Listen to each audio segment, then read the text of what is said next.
Buenas tardes, chicas, chicos. Vamos a comenzar con el seminario, esta vez titulado Parálisis Facial.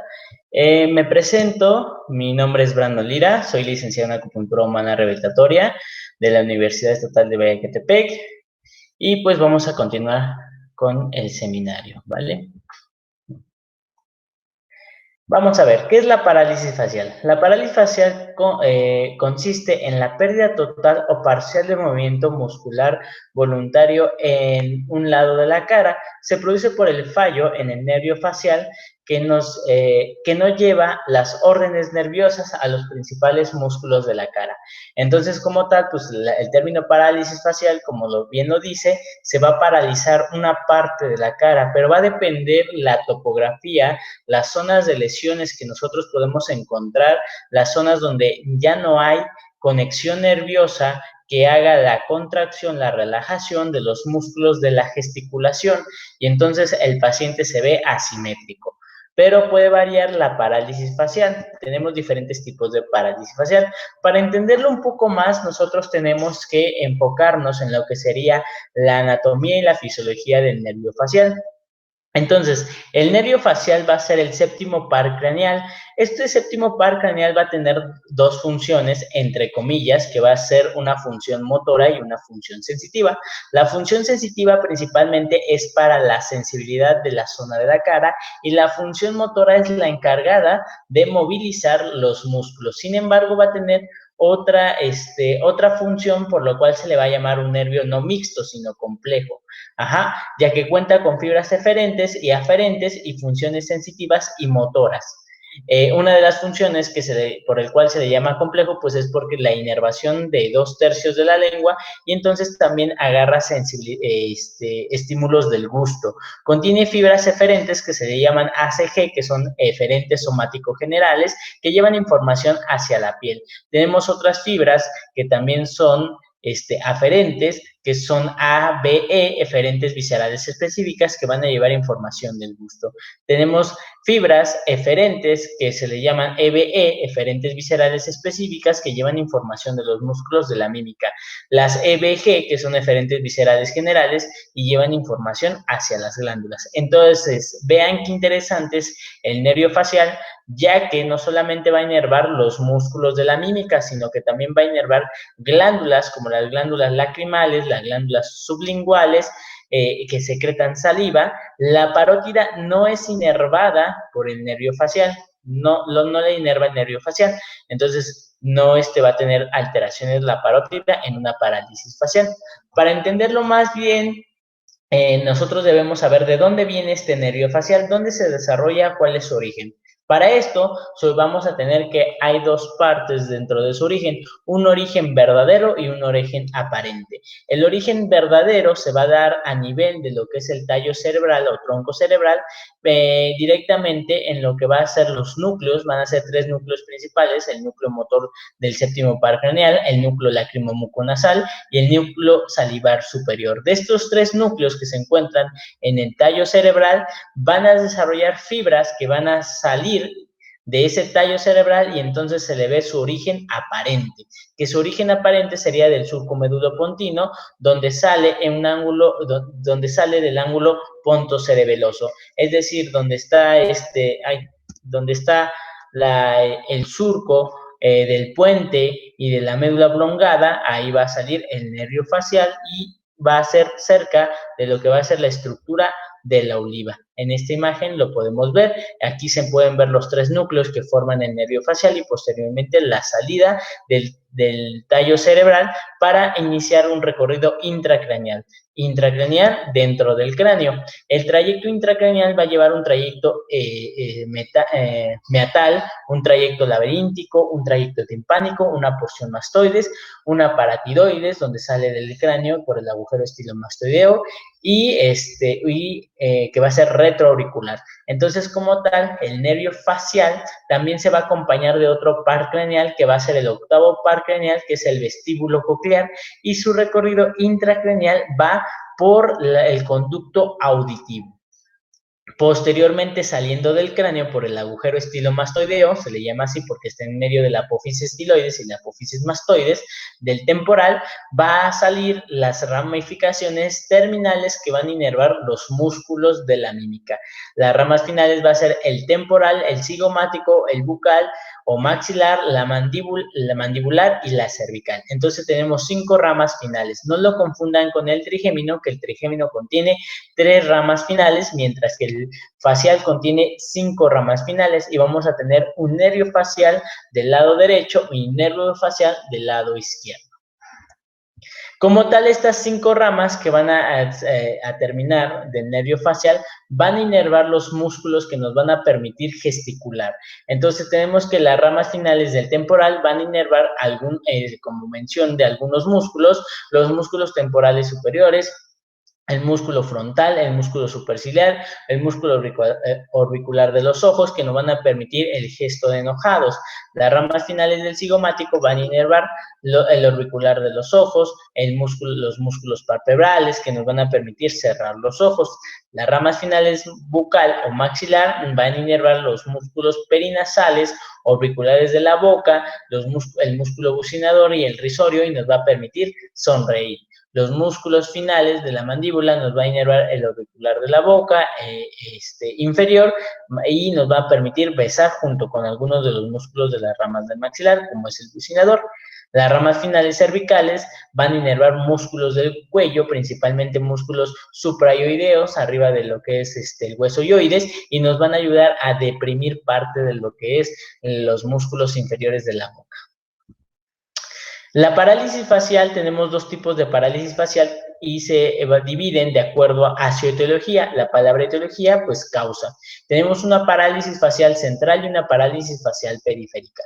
La central, como su nombre lo dice, es el daño a nivel del origen donde se sale el nervio facial y entonces puede estar causado por un traumatismo cerebral. Entonces, principalmente el daño aquí es en el origen del nervio facial, mientras que la parálisis facial periférica es en las ramas finales del nervio facial, es decir, puede ser en su trayecto de la salida del cráneo extracraneal, donde puede haber una alteración y tener esta parálisis que llamamos parálisis periférica o también conocida como parálisis de Bell por el signo de Bell que podemos notar en el ojo.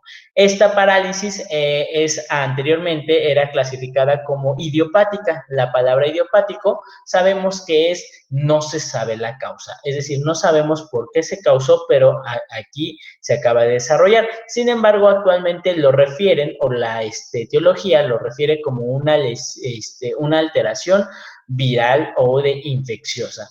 Alteraciones en el nervio facial, es decir, en las ramificaciones finales. ¿Cómo diferenciarlas? Muy fácil. La parálisis facial periférica y la parálisis facial central se ve el daño, donde vamos a notar la falta de movimiento de los músculos. La parálisis facial central va a dañar un cuadrante de la cara, es decir, nosotros tenemos que dividir la cara en 4 y solamente va a dañar el cuadrante inferior, ya sea del lado izquierdo o del lado derecho. Si la lesión es en la parte izquierda del cerebro, pues la lesión se va a ver en la parte derecha, en la cara. Si la lesión es de la parte izquierda, pues se va a aparecer en la parte derecha y viceversa. Entonces, se va a ver una pérdida del movimiento de la boca. Y entonces podemos decir que va a ser una parálisis facial central. Muy importante, al notar este tipo de parálisis facial central, tenemos que mandarlo a evaluar con un neurólogo. ¿Para qué? Para descartar un evento cerebrovascular, un tumor, coágulos, trombosis o algún tipo de traumatismo grave a nivel del encéfalo. Entonces, eso es muy importante porque puede ser que ahí haya una alteración a nivel de céfalo y que no solamente esté causando una parálisis facial, sino que también cause otro tipo de alteraciones que puedan atentar contra la vida de mi paciente. La cuestión aquí, por ejemplo, de una parálisis facial como tal, se tiene que identificar el cuadrante afectado y posteriormente hacer la valoración para ver qué hay otras alteraciones. Muy normal en pacientes que tuvieron evento cerebrovascular EBC, evento cerebrovascular anterior llamado ABC, que era accidente cerebrovascular. Van a tener este tipo de alteraciones porque ya tuvieron un tipo de hemorragia, un tipo de lesión a nivel del céfalo. La parálisis facial periférica o parálisis facial de Bell es ocasionada por alteraciones nerviosas de la ramificación del séptimo par craneal en las ramas finales. Puede ser por un golpe, alteraciones articulares, de la articulación ATM temporomandibular, puede haber causado por el bruxismo, el estrés y ortodoncia, entre otras etiologías que llegan a presentar hipótesis. También una de las hipótesis es el cambio de temperatura constante. La topografía, es decir, la zona de lesión, va a afectar a un hemisferio del rostro, la mitad de la cara.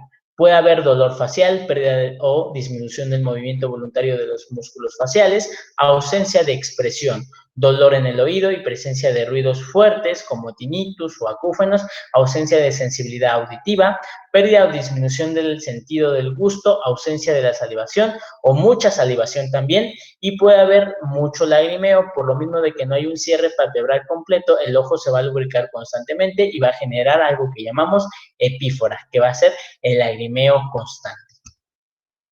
Aquí tenemos algunas de las alteraciones, como es el bruxismo, que es rechinar los dientes, tenemos alteraciones ortodoncias, a lo mejor un mal manejo, a lo mejor un estrés a nivel de la articulación temporomandibular, el estrés también que puede generar una alteración a nivel de vasos sanguíneos cerca de la zona del nervio facial, los tipos de mordida que pueden tener alteraciones a nivel de la articulación temporomandibular, traumatismos, principalmente los boxeadores que llegan a tener luxaciones o subluxaciones de la articulación temporomandibular. ¿Por qué? Porque de esta articulación se encuentra atrás el agujero estilomastoideo donde va a salir el nervio facial.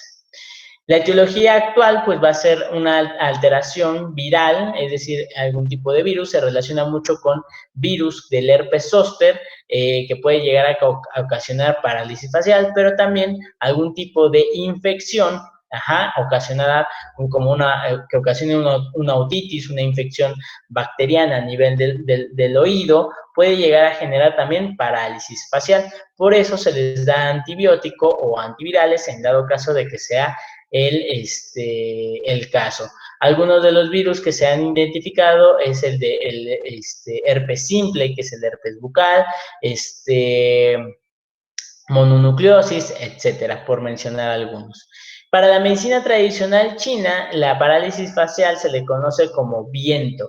Viento en medicina tradicional china se le llama feng. Recordemos que los chinos, ¿qué eran lo que hacían? Eran muy observadores. Entonces, al ver algunas alteraciones del movimiento, que es algo característico del viento en medicina tradicional china, decían, tienes viento interno. Entonces, como tal, los síntomas de una parálisis facial, pues en los tics musculares o contracciones musculares, que son movimientos involuntarios, decían, eso es viento. Las paresias y parestesias que se contenían en la cara, que es las hormiguitas que se sienten, o la parálisis de algunos músculos, bueno, pues también eso es viento para la medicina tradicional china.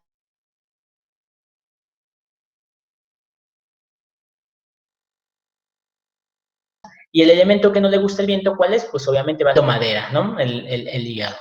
El viento pertenece a la madera y se asocia estacionalmente con la primavera. Se le conoce como el líder de los 6 factores, puesto que su naturaleza yang y su característica penetrante le permite abrir los poros de la piel y así entrar en el organismo. Suele asociarse con el resto de los patógenos externos, calor, frío, humedad y sequedad, para atacar conjuntamente. Las características del viento son la rapidez, la brusquedad, el cambio de localización y el movimiento. Entonces, como tal, el viento tiene síntomas de movimiento, cambio de lugar, no es fijo y tiene rápido a atacar. Lo que pasa en una parálisis facial, ¿no? Que los pacientes a veces ni se dan cuenta que tienen la parálisis facial hasta que se observan en un espejo o detectan que la comida se les cae, el agua se les cae, o alguien más les dice que parece que los músculos están caídos. Entonces, de esa forma se da cuenta y ahí empieza toda la alteración. Lo importante que yo recomiendo siempre en los tratamientos de parálisis facial, que nos va a permitir sacar rápido a un paciente de parálisis facial, es el tiempo en que se tarde a ir a consulta. Si es un caso grave, por ejemplo, un evento cerebrovascular, si es algún otro tipo de alteración, tumoraciones, bueno, pues el paciente se va a tardar normal porque primero tiene que visitar al especialista para ver las recomendaciones. Posteriormente que salga de su etapa de urgencia, ya podemos empezar a tratar esos músculos. ¿Por qué?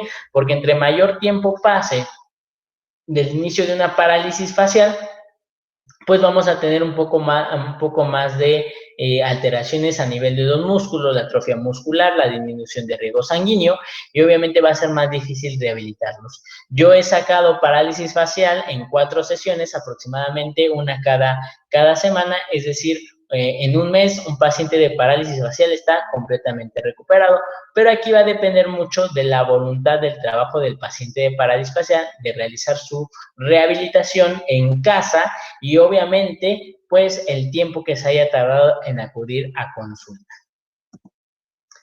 El inicio de las disfunciones causadas por el viento es rápido y brusco, paroxístico. Por ejemplo, las crisis asmáticas, rinitis alérgica y urticaria. Las disfunciones causadas por el viento se manifiestan de forma intermitente o cambian de lugar rápidamente. Por ejemplo, están causados por el viento los cuadros de dolor migratorio, es decir, los que afectan temporalmente una articulación para remitir de forma brusca y afectar seguidamente a otra parte distinta del cuerpo. Entonces vean cómo aquí hay diferentes tipos de alteraciones que tiene el viento, como es el dolor, que es un dolor migratorio o un dolor sordo, que va moviéndose el dolor. El viento afecta los meridianos y los tendones, esfera funcional del hígado. El movimiento es una característica del viento, por lo tanto las convulsiones, temblores, tics se asocian a este patógeno que interfiere en la nutrición y en el control de los meridianos sobre las áreas afectadas. Las alteraciones de la sensibilidad como el prurito y las paresias, así como las alteraciones de la movilidad como hemiplegia, parálisis facial o el equilibrio, como el vértigo o el mareo, también están causadas por el viento. Entonces, la característica del viento son las sintomatologías que contienen o mucho movimiento o cero movimiento. Entonces, aquí tenemos la cero movimiento, parálisis facial, hemiplegias, cuatriplegias, etcétera, y con movimiento como es el vértigo, las paresias, los tics musculares, los mareos, etcétera. Entonces, decimos que el viento es causante de varias sintomatologías que tiene que ver con el sistema nervioso periférico, como es el dolor migratorio, las convulsiones, los temblores o los tics, el plurito, las paresias, las hemiplegias, las parálisis facial, el vértigo, etc. El viento suele atacar las zonas más altas del cuerpo, cabeza, hombro y cara, ojos, párpados, es decir, las zonas yang que tienen tendencia al ascenso. La aversión a las corrientes del aire o al viento, la cefalea, el plurito, están causadas por viento. Diferencias entre el externo y el viento endógeno interno. Ok, ¿quién puede desarrollar viento? ¿Qué elemento es? El hígado. El hígado no le gusta el viento, por lo tanto lo puede llegar a generar internamente, pero también puede ser que se altere si el viento es externamente. Recordemos que dentro de la medicina tradicional china tenemos una capa que nos protege, que es la capa Wei Qi, que está conformada por piel, poros, vellos, mucosidades, y que esta capa nos va a permitir defendernos de factores patógenos externos, que es seleccionista y no deja entrar cualquier cosa. Sin embargo, cuando el pulmón, la energía Shen Qi está debilitada o la energía Wei Qi está debilitada, esta capa es más fácil de ser penetrada y entonces producir alteraciones que tengan que ver con factores patógenos externos, que son los 6, ¿verdad? Los 6 factores que sería el viento, el calor, el fuego, el frío, la humedad, la sequedad, ¿verdad? Y estos 6 factores pueden llegar a penetrar conjuntamente y causar diferentes tipos de sintomatología. El viento como factor patógeno interviene perdón, como factor, no me equivoqué. El viento como factor patógeno externo, Liu Jin, ataca las capas exteriores del organismo y esta agresión se puede producir en cualquier época del año. Normalmente invade las partes superiores del tracto, como es el tracto respiratorio, como es que causa rinitis, alergia, la piel como naturaleza de urticaria, los mareos, como en el caso del dolor migratorio. Ajá. El viento como factor patógeno interno se origina dentro del cuerpo y normalmente es debido a una disfunción del hígado. Es decir, el viento interno es causado por la esfera funcional de madera, que es su órgano, el hígado, mientras que el viento externo simplemente se encuentra fuera del cuerpo y en dado caso de que la capa Wechi está debilitada, puede penetrar y causar sintomatologías. El hígado controla los tendones, el movimiento de las extremidades. Una disfunción del hígado puede ocasionar trastornos en la movilidad como las hemiplegias. Si la afectación es localizada en la superficie, en los meridianos o en las áreas funcionales de pulmón, piel, tracto respiratorio, el PO indica que el ataque es externo. Entonces, para un ataque externo, para un viento externo debe haber sintomatología de la capa Weiqi, porque eso nos dice que entonces penetró el factor patógeno externo, es decir, estaba afuera y entró. Y entonces debe haber alteraciones a nivel de la piel, como el plurito que dijimos, en el tracto respiratorio, como es la rinitis, los estornudos, un poco de tos, como es el PO en las cuestiones tendinosas, indicación que nos indica este ataque externo. Si la afectación afecta otro SANFU, especialmente al hígado, nos indicará que el ataque es interno. Entonces, como tal, si es el viento, por ejemplo, empieza a generar alteraciones de hígado como movimientos involuntarios, dolor en hipocondrios, principalmente tics a nivel de ojo, nos va a indicar que las alteraciones son internas. Dentro del resumen del viento vamos a encontrar que pertenece a la madera, se relaciona con el hígado y la vesícula biliar y la primavera, y es un fenómeno climático tipo Yang. Es el primer patógeno en atacar y penetrar en la superficie del cuerpo por los poros de la piel. Presenta un inicio rápido y brusco de la alteración. Actúa de forma intermitente y cambia de lugar de forma rápida. Provoca alteraciones en el movimiento, la sensibilidad y el equilibrio. Ataca a las zonas más elevadas del cuerpo. Cuando el viento ataca al exterior, suele afectar a la piel, meridianos y tracto respiratorio. Es el resumen de lo que ya habíamos visto. En la cuestión del tratamiento va a variar los pacientes en parálisis facial. Lo primero que hay que hacer es la valoración. ¿Cómo es la valoración? Bueno, pues si ya sabemos que el nervio facial contiene 3 funciones principales, que va a ser la función motora, la función sensitiva y la inervación de la lengua, pues vamos a explorar la sensitiva, motora y la degustativa. Entonces, ¿qué se hace? Con una plumita o con su martillo de exploración neurológica, ustedes pasan el cepillito o pican por las raíces de las ramas terminales del nervio facial, que es el temporal, el ocular, el maxilar, el mandibular y el cervical. Entonces pasan por esa zona o incluso le pueden llegar a dibujar dibujar con una pluma tapada, una X o un círculo, y el paciente cierra los ojos y ustedes le dicen, ¿qué le dibujé, paciente? Un tache. ¿Qué le dibujé, paciente? Un círculo. ¿Qué le dibujé, paciente? Un tache. Si conserva la sensibilidad, no se va a equivocar en lo que están haciendo, porque esto nos va a permitir evaluar parte de la sensibilidad. Y la motricidad la vamos a evaluar de la parte de la hemiplegia con la parte sana. Entonces, vamos a evaluar la función muscular y le decimos al paciente, levante las cejas, paciente. Al momento de levantar las cejas, hacemos una valoración bilateral y entonces vamos a ver que si el músculo supraciliar está afectado, la ceja no se va a elevar. Vamos a ver si decimos arrugue la nariz, los músculos transversos de la nariz, los elevadores de la nariz, el piramidal de la nariz, si tienen alteraciones, pues de un lado no se va a ver ese movimiento que tiene que realizar esos músculos. Le vamos a pedir, por favor, que lentamente cierre los ojos, ya que hay algo importante. Al momento de que va a cerrar los ojos el paciente lentamente, del lado afectado podemos encontrar el signo de Bell. ¿Cuál es el signo de Bell? Que el ojo se vaya hacia atrás, que al momento de que cierre el párpado, el ojo vea hacia arriba y se vaya un poco hacia atrás. Ese es el signo de Bell y es por eso que también se le conoce como parálisis de Bell. Vamos a ver que vamos a pedir al paciente que mande un beso tronador y ahí vamos a ver parte del bucinador, parte del auricular de los ojos. Vamos a pedir al paciente que sonría con dientes y vamos a evaluar el risorio, los cigomáticos, sonrisa sin dientes, auricular de los ojos, que deprima la mandíbula, el mentoniano, los suprayoideos, para ver que estén funcionando correctamente. Obviamente, un paciente de parálisis facial va a tener alteraciones de un lado de la cara o de un cuadrante en el caso de la parálisis facial periférica.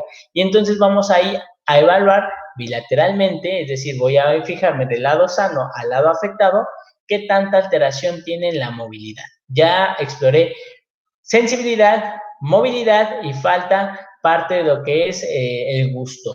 Entonces se le pone en la boca un alimento que sea de un gusto fuerte, como el café, el limón, y vamos a ver las gesticulaciones que puede realizar el paciente al probarlo. Cuando el paciente dice, siente en toda la lengua la sensación del sabor o lo siente disminuido. Si lo siente disminuido, pues es por la parálisis facial que contiene en ese momento.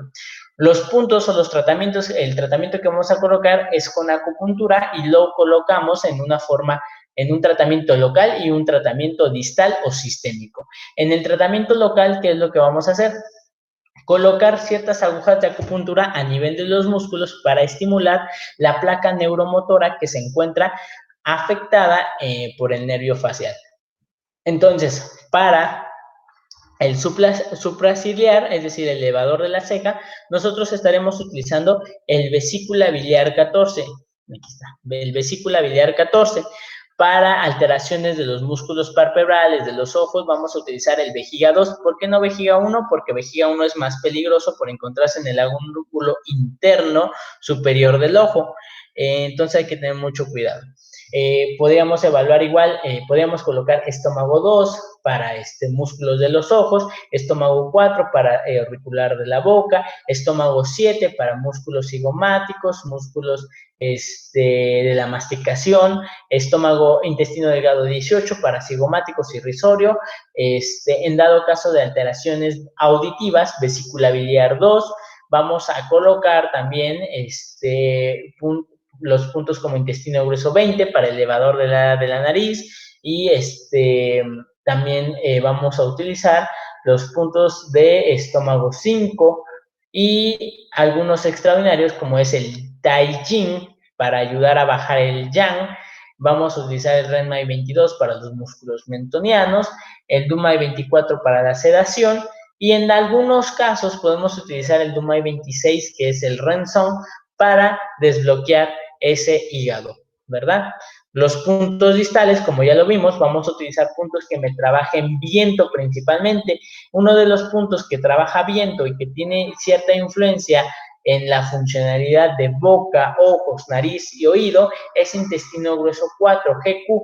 Entonces, este punto GQ se utiliza mucho en parálisis facial para ayudar a estos sentidos y a la musculatura y principalmente la boca. Entonces, intestino grueso 4 es uno de los puntos recomendados distales, aparte que si nosotros revisamos en su bibliografía, dice que elimina calor, viento, calor. Entonces, tanto elimina viento y calor y nos ayuda en parálisis facial. Y sus zonas de tratamiento es ojo, nariz, boca y oído. Entonces, por eso está recomendado intestino grueso 4 para el uso en parálisis facial.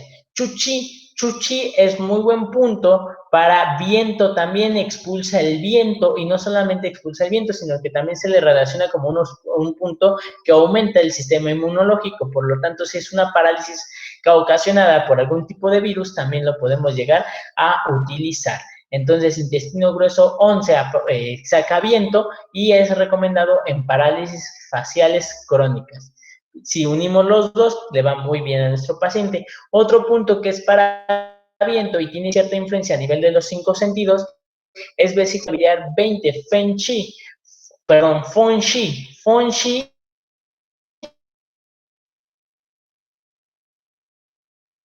Podemos la parte de la cara. Hígado 3, como la esfera funcional de hígado, que es madera, va a estar afectada por el viento, tenemos que utilizar un punto que nos ayude a desbloquear parte del canal, y este punto es uno de los más recomendados que nos ayuda a desbloquear junto con intestino grueso 4. Es un buen tratamiento para empezar a desbloquear el chi de hígado y que siga fluyendo. Vesícula biliar 34 también es buen punto para el desbloqueo y también ayuda mucho para oído.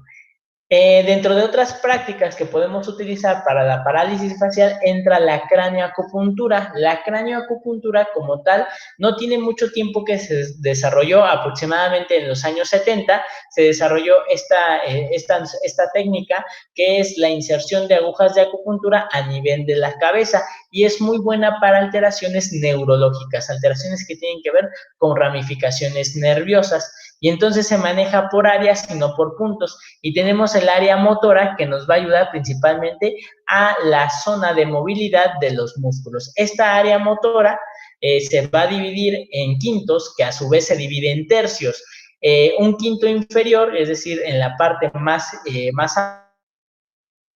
abajo, que es boca, cabeza, y mientras que en el quinto medio, en los dos quintos medios, se va a encontrar la extremidad superior, y en los últimos quintos superiores, que se encuentran hasta arriba, pues vamos a encontrar los miembros inferiores. Es decir, el microsistema se encuentra al revés, y con una aguja de 1.5, pues agarramos, en este caso, para parálisis facial,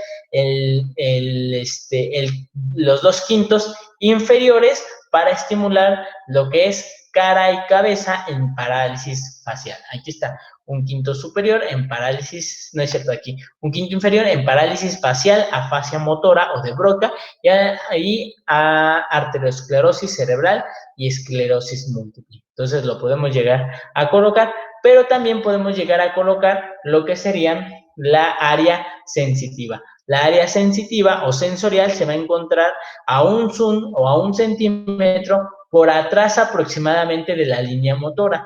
La localización de esta línea motora es hacer una base de lo que es parte de la cabeza de la ceja, y la cabeza y la parte del hueso occipital se hace una línea, y posteriormente se localiza Baihui, el Dumai 20, y debe estar anterior al Baihui, aproximadamente a 1 centímetro, le va a dar a la línea motora que va en forma oblicua. Entonces, posteriormente a esa tenemos el área sensorial. ¿Para qué? Para trabajar tanto la función motora como la función sensitiva. Posteriormente hay otros tipos de técnicas que también pueden utilizar en una parálisis facial, como cuáles. Pueden utilizar, por ejemplo, la terapia con ventosas. La terapia con ventosas principalmente, ¿para qué me va a ayudar? Una de las indicaciones en medicina tradicional china es que quita factores patógenos externos, promueve el flujo del chi, promueve el flujo de la sangre, del shui, y de esa forma vamos a mejorar la nutrición de los músculos que han perdido parte de su irrigación por la falta de movimiento. Entonces es muy bueno colocar ventosa a nivel facial, una ventosa intermitente y una ventosa deslizante, que aparte podemos incluso colocarle su tratamiento de masaje para mejorar esa musculatura y relajar los músculos para empezar su rehabilitación. La rehabilitación en casa es muy importante, se le tiene que explicar al paciente qué es lo que tiene que hacer y cuántas veces lo tiene que hacer en casa. Otra de las cosas importantes es la ozonopuntura, y es colocar ozono en varios puntos de acupuntura de la cara, de algunos que acabamos de mencionar, no en todos. ¿Para qué? Porque el ozono es antiinflamatorio, analgésico, y en concentraciones altas también es fungicida, bactericida y viricida. Entonces lo podemos llegar a utilizar en dado caso local para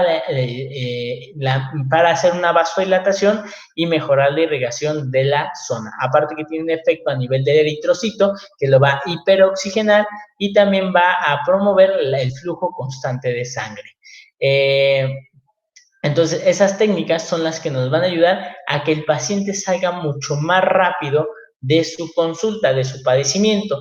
Aproximadamente les digo que son 4 sesiones y el paciente se atiende justamente a la semana de haber padecido la parálisis facial. Podemos ayudarlo a que se recupere siempre y cuando realice su rehabilitación en casa. El 70% de que un paciente salga le corresponde al paciente y el 30% le corresponde al terapeuta. Si el paciente no hace lo que tiene que hacer en casa, su rehabilitación, pues obviamente vamos a tardar más. Entonces, si es el caso así, mejor lo citamos 3 veces a la semana y entonces nosotros le hacemos la rehabilitación, colocamos también electroacupuntura, no se puede colocar electro o ventosas junto con el ozono.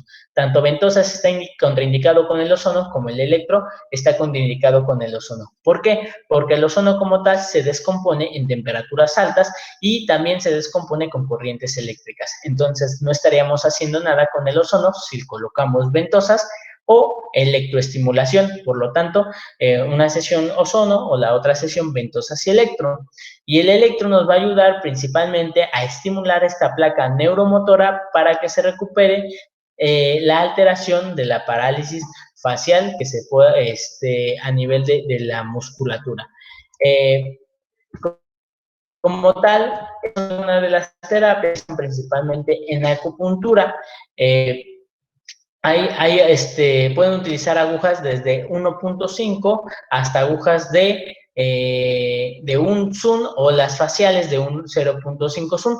¿Por qué las de 1.5? Bueno, porque en las áreas se puede meter para seguir estimulando no solamente un punto, sino todas las áreas que se encuentra el nervio afectado. Recordemos que la funcionalidad de una aguja de acupuntura es que tiene una punta roma y que esta punta roma le permite tocar el nervio sin cortarlo. Simplemente abre tejido y el objetivo es estimular parte de la zona para producir este haz de chi y generar los potenciales de acción a nivel del nervio y de esta forma recuperar, rehabilitar el nervio afectado. ¿Vale? Pues es un pequeño seminario de parálisis facial, de las técnicas más usadas en acupuntura y de las nuevas técnicas como es la electroacupuntura, como es la ozonopuntura, que se pueden llegar a utilizar en parálisis facial. ¿Aquí tienen alguna duda, chicos, chicas?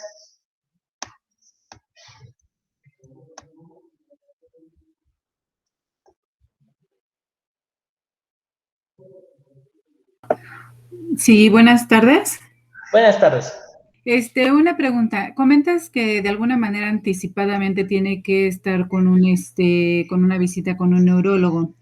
El neurólogo generalmente, por lo que he visto, independientemente de que a veces les mandan a sacar placas, a veces no, les hacen un tratamiento de inyecciones que en realidad no sé qué les inyectan, pero es una serie de muchos piquetes, que les inyectan medicamento y he tenido como que no hay cierta reacción de momento. Al principio no sabía yo si trabajar la cara con la acupuntura o dejar que apareciera el efecto del medicamento. En un par de ocasiones, en realidad, llevaba todavía un poquito antes de una semana y no dio efecto, por la cual empecé a poner agujas. Pero entonces, ¿qué tendríamos que ver nosotros independientemente del estudio? Si es ya sea periférica, que es lo más como que habitual que aparece en los casos, ¿hasta qué punto o qué rasgos o ante qué uno realmente puede tomar esa terapia de acupuntura, uno la puede dar? Ok, muy interesante tu pregunta. Nosotros podemos tratar parálisis faciales periféricas sin ningún problema, sin que vaya al médico, sin sus vitaminas, vitamina B12 con diclofenaco, su neurobión. Podemos utilizar nuestra acupuntura y no hay ningún problema. Cuando nosotros mandamos al paciente al neurólogo es en 2 ocasiones, en 2 casos especiales. Una, que el cuadrante inferior sea el afectado solamente porque me da indicaciones de que es una parálisis facial central y para descartar en dado caso un tumor o un golpe, un hematoma cerca, yo lo mando con el neurólogo. Y la otra es en dado caso de que una parálisis facial regrese nuevamente aproximadamente 3 veces. Es decir, tú ya sacaste a ese paciente de parálisis facial una vez, pero regresa y le vuelve a dar, y le vuelve a dar la tercera vez, bueno, pues ya son demasiadas parálisis faciales, por lo tanto, hay que mandarlo con el especialista para que le haga los estudios de imagen y descartar algún tipo de lesión a nivel del origen, solamente en esa ocasión. ¿Qué les inyectan regularmente? Corticoides. Como está inflamado el nervio, lo que van a inyectar es corticoides y otra de las cosas es que también pueden utilizar terapia neural en ciertos puntos de acupuntura, un neural terapéutico que va a trabajar a nivel de la matriz extracelular. Con ese no tengo ningún problema, simplemente que no sea la misma sesión. ¿Por qué? Porque la terapia neural, que es procaína o lidocaína combinada con solución salina, trabaja a nivel del nervio, a nivel de los canales iónicos. Entonces, también la acupuntura trabaja a nivel del nervio y en los canales iónicos. Por lo tanto, no deben estar combinadas porque utilizamos la misma vía de tratamiento. Entonces, un día terapia neural, otro día acupuntura. Con los corticoides tampoco hay ningún problema. ¿Por qué? Porque nosotros no inyectamos ningún medicamento, simplemente damos un estímulo de potencializar el funcionamiento nervioso con simplemente una aguja de acupuntura que es conductora, que es estimulante, que va a hacer que haga ese potencial de acción. Entonces, no hay ninguna contraindicación y solamente enviaríamos al paciente con el neurólogo o con el médico especialista cuando tengamos estas dos causas. Que tenga, por ejemplo, en un cuadrante inferior la alteración o que sea constante sus parálisis. E incluso puede haber parálisis facial, después parálisis del trigémino y luego parálisis del abduces. Entonces, como tal, me da indicación de que algo más grave le está pasando a mi paciente. Por lo tanto, lo refiero con el especialista para checar qué es lo que está sucediendo. ¿Vale? ¿Quedó resuelta tu pregunta o no? Sí, claro que sí. Muchas gracias. Tengo otra también. De acuerdo al espacio o a las terapias, al periodo de las terapias, en alguna ocasión también con un médico en el Politécnico, escuché que podrían ser continuas. Esto es como para la atención pronta de una parálisis. Explicaba este médico que eran como inclusive diarias, una sesión diaria, mínimo 10 veces, o sea, 10 días continuas. ¿Esto es correcto o realmente sí necesitan un periodo de recuperación de acuerdo a la estimulación? Y si la estimulación que se ponen también es mediana, pequeña, mediana o más fuerte, digamos. Ok, sí, es correcto lo que dice el médico de Politécnico. ¿Qué es lo que pasa? Dice la bibliografía de medicina tradicional china. Para padecimientos agudos, recientes, la acupuntura se puede poner diario, incluso 2 veces al día. No hay ningún problema durante 10 días y posteriormente se deja un tiempo de reposo. ¿Por qué? ¿Por qué se deja un tiempo de reposo? Porque como es un estímulo, si yo estimulo y no dejo un tiempo de reposo, ese estímulo, el cuerpo se adapta y lo inhibe. Es, por ejemplo, como el dolor, un dolor agudo, un dolor reciente, ¡ay, duele mucho! Pero un dolor crónico ya no duele tanto. ¿Por qué? Porque el paciente ya aprende a vivir con el dolor, incluso resiste mucho más dolor porque ya está acostumbrado al dolor, su umbral de dolor aumenta. Entonces, como tal, la acupuntura sí puede colocarse diario, sin embargo, no hay quien pueda costear tanto tratamiento que digan 10 sesiones. Va a depender cuánto cueste su consulta, ¿verdad? Pero sí, en dado caso, por ejemplo, los padecimientos neurológicos los tratamos a veces cada tercer día, es decir, ustedes tienen que citar a su paciente 3 veces a la semana. Sin embargo, hay muchos pacientes que no tienen la solvencia económica, pero sería lo correcto hasta ver un cierre palpebral correcto y evitar una nueva alteración como una conjuntivitis, una irritación del glóbulo, para que ya cierre el párpado y entonces continuar con los otros músculos. Pero sí, lo correcto, lo más indicado es que sea diario. Sin embargo, no se puede, al menos de que sea tu familiar o alguien cercano que podamos atender en casa, y de esa forma es mucho más rápido. Y si no, cada 8 días también tiene un buen funcionamiento. La estimulación de las terapias va de acuerdo a la evolución del paciente. Por lo regular, primero iniciamos con agujas simplemente sin electricidad, sin ventosas ni nada, para ver qué tipo de cambio vamos a encontrar en un paciente en una sesión. Posteriormente evaluamos si hay recuperación o no hay recuperación la siguiente semana y qué otras terapias ya puedo colocar, por ejemplo, electroacupuntura a lo mejor, o ventosas o ozono. Va a depender de cómo vaya evolucionando el paciente y algo importante, desde la primera sesión, él tiene que aprender un masaje para estárselo realizando en cara, él solo, y enfrente de un espejo de preferencia para que tenga estímulo visual y estímulo táctil, y su rehabilitación en casa también. Es muy importante que se rehabiliten esos músculos en casa, es como volver a aprender a andar en bicicleta, y entre más lo practique al día, más rápido va a ser la recuperación. Ok, muchas gracias. Con respecto a lo mejor también con la cuestión de que se utilizan cosas calientes como almohadillas de semillas o cosas así que también se recomiendan, ¿esto tiene que ver o afectaría también un poco? Esto por la inflamación lo entiendo, pero por el viento, calor o el calor que se introduce de manera externa, ¿afecta algo al viento interno o externo en el cual se haya provocado esta parálisis? Ok, las ventosas intermitentes que nosotros podemos colocar están indicadas para viento. La técnica de ventosa intermitente, que es colocar y retirar, quita viento. Si hay calor, si el paciente es hipertenso o hay ojo rojo, de preferencia no colocamos calor. Si es un paciente hipertenso descompensado, calor no, pero si es compensado, podemos colocar ventosas a nivel de cara, pero no durante mucho tiempo, menor a 5 minutos, para simplemente mejorar el riego sanguíneo. Pero si hay calor, no se utiliza ninguna terapia de calor, simplemente la forma de dispersión, y con eso sería todo. Mientras haga su rehabilitación, podemos poner ozono, electroacupuntura, acupuntura, craneoacupuntura, con eso va a mejorar nuestro paciente. Pero sí, si hay calor, no con el calor. Si es viento, si ventosa intermitente, porque saca viento, ayuda a la irrigación, mejora la desintoxicación porque hace una vasodilatación, los vasos tanto recogen los desechos celulares como vierten riego sanguíneo con el eritrocito que contiene oxigenación y permite que se nutran los tejidos nuevamente. Ok, perfecto, muchas gracias. Sí, ¿alguna otra pregunta, chicos, chicas?